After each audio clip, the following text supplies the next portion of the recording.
Assalamualaikum warahmatullahi wabarakatuh, sahabat pintar kelas 5. Semoga kalian tetap sehat, tetap bahagia, dan selalu bersemangat. Kali ini kita akan belajar tentang tema 1, organ gerak hewan dan manusia, subtema 3, lingkungan dan manfaatnya di pembelajaran yang ketiga. Segera kita mulai pembahasannya.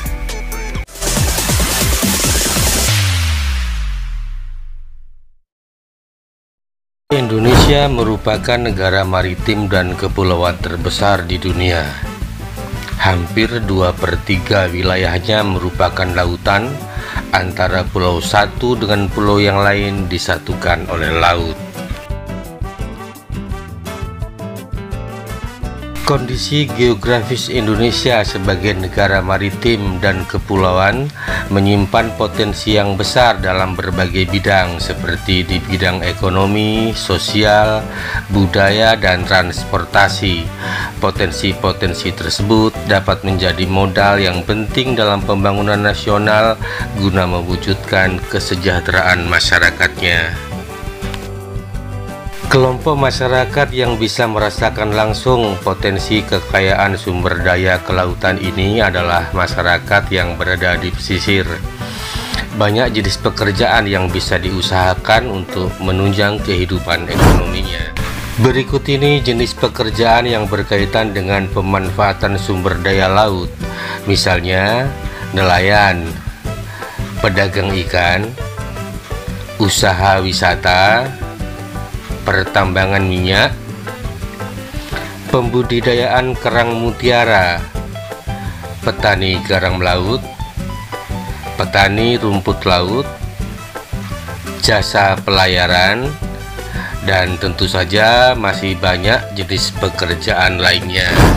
Beberapa dampak akibat letak dan kondisi geografis bangsa Indonesia sebagai negara maritim adalah: yang pertama, komunikasi dan interaksi antar penduduk menjadi lebih mudah, baik antar warga negara Indonesia maupun orang Indonesia dengan warga asing. Hal ini didukung oleh adanya kemajuan teknologi di bidang pelayaran antar pulau dan antar negara. Yang kedua, terjadinya pembauran, pencampuran atau peleburan nilai-nilai antar pulau dan antar negara. 3. Munculnya perkampungan-perkampungan etnis tertentu seperti pecinan dan kampung Arab. 4. Terjadinya perubahan perilaku masyarakat karena pengaruh masuknya pola dan nilai perilaku dari pulau, daerah maupun negara lain. Dan yang kelima, terjadinya perpindahan ilmu, pengetahuan, dan teknologi. Berikut ini dampak positif dan negatif yang timbul sebagai akibat dari letak dan kondisi geografis Indonesia sebagai negara maritim dan kepulauan. Dampak positifnya antara lain: yang pertama, dilalui jalur perdagangan dunia. Yang kedua, kaya akan sumber daya alam laut. Yang ketiga, memiliki keberagaman budaya. Yang keempat, memiliki potensi wisata bahari. Dan yang kelima, keberagaman sumber daya manusia. Kemudian dampak negatifnya: yang pertama, tidak meratanya potensi alam. Yang kedua, tidak meratanya pembangunan dan pemerataan hasil-hasilnya. Ketiga, sulitnya pengawasan wilayah. Yang keempat, rawan terjadi konflik antar daerah. Dan yang kelima, masuknya budaya asing yang tidak sesuai dengan budaya Indonesia. Sebelum kita lanjutkan, buat kalian yang baru gabung, silahkan klik tombol like, subscribe, dan nyalakan lonceng notifikasinya. Sahabat pintar, saatnya sekarang kalian membaca teks yang berjudul Kejayaan Bahari Masa Lalu di buku kalian di halaman 148.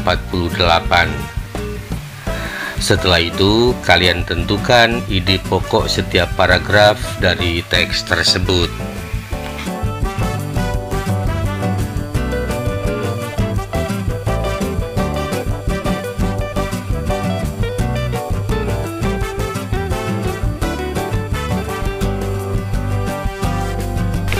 Inilah ide-ide pokok dari teks yang kalian sudah baca tadi.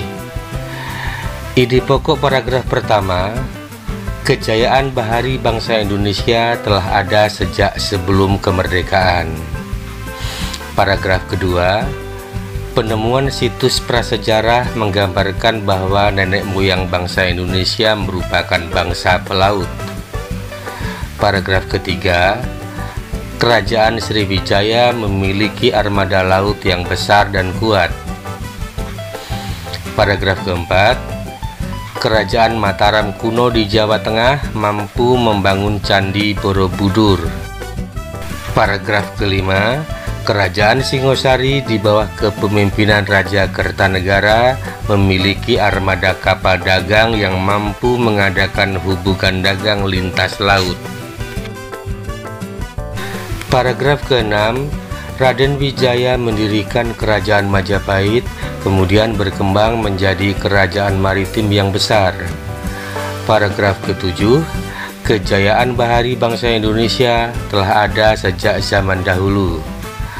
Paragraf ke-8, pada masa kolonial Belanda, masyarakat Indonesia dibatasi berhubungan dengan laut.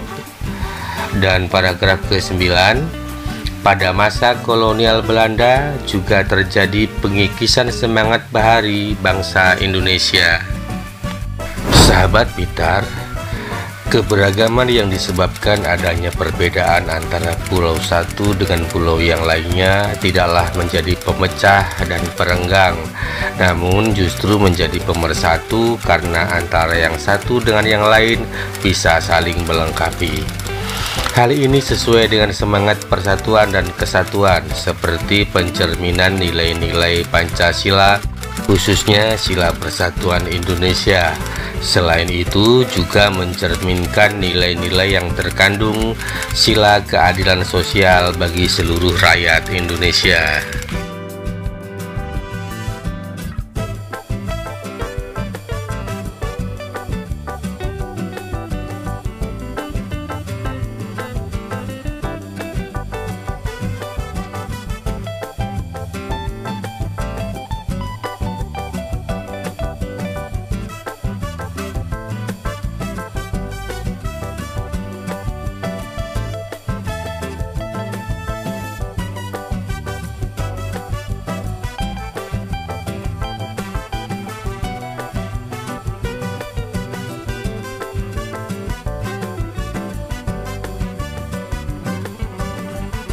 Pancasila merupakan satu kesatuan yang bulat dan utuh dari kelima silanya.